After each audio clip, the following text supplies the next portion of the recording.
Hello there, so I like maps that reflect music in clearly understandable ways. This song has one instrument, which repeats a single note alternating between the right audio channel and the left audio channel. These are mapped with repeated circles on the right and left sides of the screen, directly correlating to that. When different rhythms and instrument pitches come in, they're mapped in a similarly comprehensible way. Lower pitches are lower on the screen, higher pitches are higher, 1/4 rhythms are spaced like this, and 1/2 rhythms are spaced like this. There is nothing technically wrong with any of the concepts here. The map is intuitive and follows the music as accurately as possible. But there is one criticism most people could easily provide. It's not exactly fun. Most people would rather play this map. It's the opposite of that rigid logical structure. Every object is something fresh, and there's no boring repeated elements. Though this would likely receive even more criticism. There is so much variation in rhythm, spacing, and movement, none of which is handled in accordance to the song. These polarized viewpoints make mapping hard to objectify. Songs are repetitive, so logically repeating objects makes for a map extremely representative of the music, but also painfully monotonous. Bringing variety into the equation makes for a more interesting map, but simultaneously disassociates it from the music it's meant to represent. Creating a worthwhile map therefore requires a balance of these two ideologies, logic and variety, because leaning too far towards one side or the other can result in either boring or nonsensical maps. Knowing exactly how to manage this balance is where new mappers struggle though. They might not have the experience necessary to logically design a map, so they often use variety as their fallback excuse for poor decision making. I personally don't find this defense to hold up. Variety is not justification. There has to be logic behind variation. That's a sentiment held by another mapper, which I definitely agree with. Maps that use variation without regards to the music are a problem. But what does logic behind variation really entail? And how exactly can one implement a balance between these two polar opposites in their maps? Just so we're all on the same page, let's define what type of variety I'm talking about first. Ordinarily, variety is used to contrast different parts of a song. Pay attention to this rhythm choice, for example. There's one slider surrounded by only consecutive circles. There's also a relatively unique sound in the song to go along with it, so rhythm varies because the song varies. This should be obvious. It's the basis of map design to logically relate objects to the sounds they represent. What I want to focus on instead, though, is a subjectively classified type of variety. A type of variety which, when strictly following the music, is unnecessary, like this.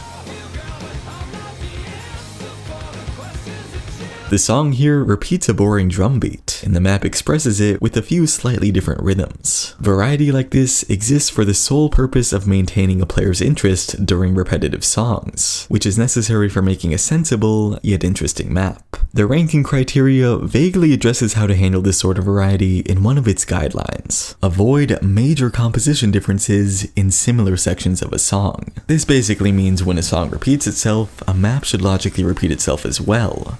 For the most part. Major composition differences should be avoided, but minor ones are where variation becomes a practical mapping technique. That begs the question then, what's the difference between major and minor forms of variety? Understanding this begins by sorting a song's sounds by relative importance. Variety should still reflect music in a clear way, so variations should only affect a song's least important sounds. Prominent sounds are what a player focuses on, so consistency in how they're expressed is necessary for a cohesive map. Less important sounds, on the other hand, won't really stand out to a player, which means they can vary more without hugely affecting perceived relation to the music. For example, listen to this.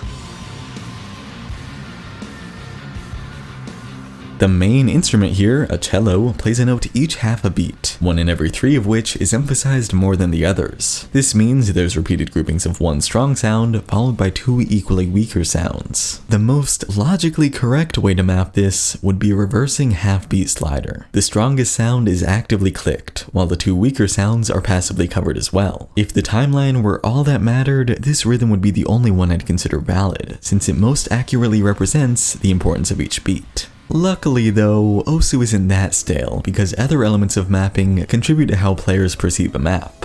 I could represent this part of the song with any of these rhythms in association with spacing emphasis. By just looking at the timeline, these are admittedly a bit ambiguous. The first two options make it seem like there's two strong sounds and one weaker one, while the third makes it seem like every sound is equally important. With conventional spacing emphasis as a factor though, it's clear that the first sound of each grouping is most important. There's large spacing to the strong sound and relatively small spacing to each weak sound, meaning the stronger sounds stand out through intensity of movement and visual patterning. These are what I'd consider minor variations. They all present the same main idea in accordance with the song's most prominent sounds, and they vary in ways that don't hinder that interpretation. This reversing slider would still be the most representative of the song, but that doesn't rule out the practicality of those other three choices when spacing is factored in. Conversely, that means major variations don't present a repeated main idea in accordance with the song's prominent sounds. With consistent spacing, these rhythms would all be major variations, because they emphasize sounds in a misrepresentative way. And obviously stuff like this is a major variation because the song doesn't do anything like that. Sounds really simple, but there's a bit more to it than that. A minor variation can easily become a major variation if not handled carefully. For example, we've established that this is acceptable. Repeated clicking and spacing clearly express the song's prominent sounds.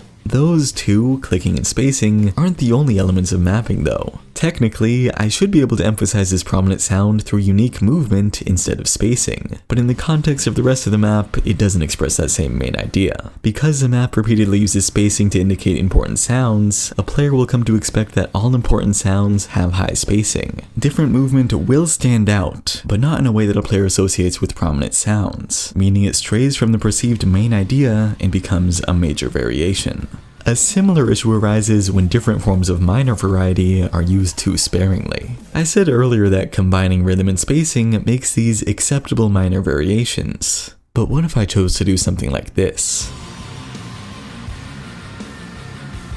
Just like that example of ordinary variety, the slider stands out among repeated circles. However, in this case, that's not the intention. The slider isn't backed by anything special in the song. It's meant to break the monotony with a supposedly minor variation. Because it's relatively unique though, a player will expect it to represent something unique in the song as well. There is an easy way to solve this problem, however, by being consistent with variety.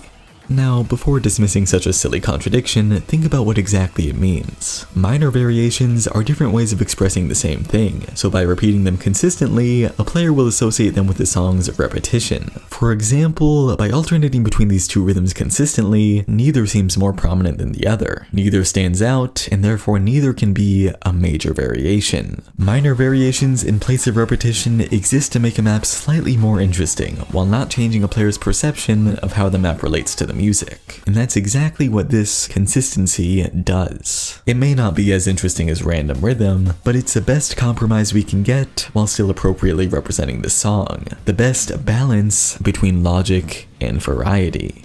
On a micro level at least. By the time new mappers understand how to apply these variation concepts to all elements of mapping and to any repetitive songs, they're likely not new mappers anymore. They have a firm grasp on localized variety, both for expressing unique sounds and repeated ones in interesting ways. Sadly though, that's most people's limit. They focus so much on making a map exciting in the short term that they forget about how ordinary variety, the kind that expresses musical change, plays a role in the long term. Variety on a micro scale like this is important for representing a song while staving off boredom, but I get even more bored when mappers ignore variety on a macro scale. Let's say this is an average ranked map. For a song with a basic repetitive drum beat, it uses stimulating rhythms throughout, while also complementing the most prominent sounds. This is a good thing, most players won't ever get bored.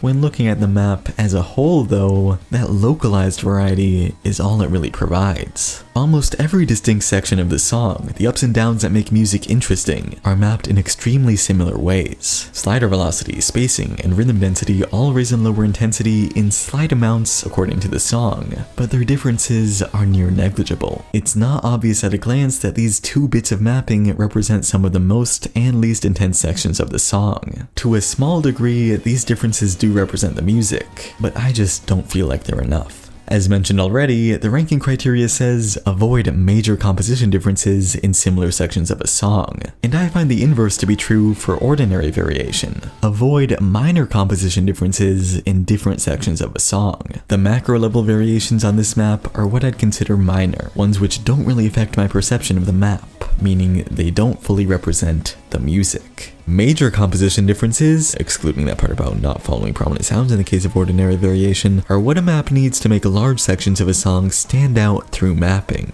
which is exactly what this map does. Between each section, essentially everything about the map changes. Spacing, rhythm density, and slider velocity raise and lower intensity by noticeable amounts, while visual design completely adjusts to indicate a new section of the song. Side by side, you can instantly see the difference between any two sections of the map, because they clearly express different ideas. Balancing micro-level variation is important for making a map interesting and reflective of music in the immediate, but macro-level variation is important for making a map interesting and reflective of music overall. Both are valuable and need to be well thought out to create a worthwhile map.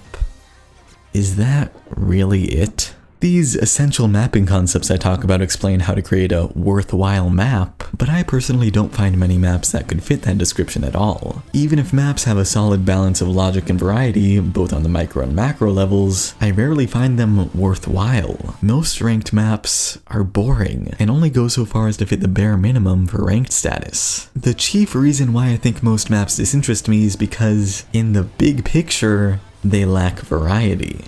Theoretically, good maps reflect the music. Music is repetitive though, so mappers try to compensate with variety. They don't repeat rhythms too much, and they alter mapping concepts between distinct sections of a song. When all those varied rhythms and mapping concepts are perceivably the same between nearly every ranked map though, it defeats the point of variation. Diversity on a micro and macro level exist in a vacuum, yet when considering the vast library of maps already out there, diversity needs to be achieved through other means. This is just a personal qualm, I know, but if mappers tried to vary their concepts a bit compared to the average map here, I think a lot more maps would be actually worthwhile. So yeah, those are the concepts I think about when implementing variety into my maps. Try not to interpret them as the laws of mapping though. I imagine other people have their own ideologies when it comes to this stuff too, since it's not at all practical to objectify something whose purpose is to make a map more fun. Hopefully though, someone else's perspective on variety is interesting at the very least. Anyway, thanks to these guys for supporting this video, and I'll see you next week.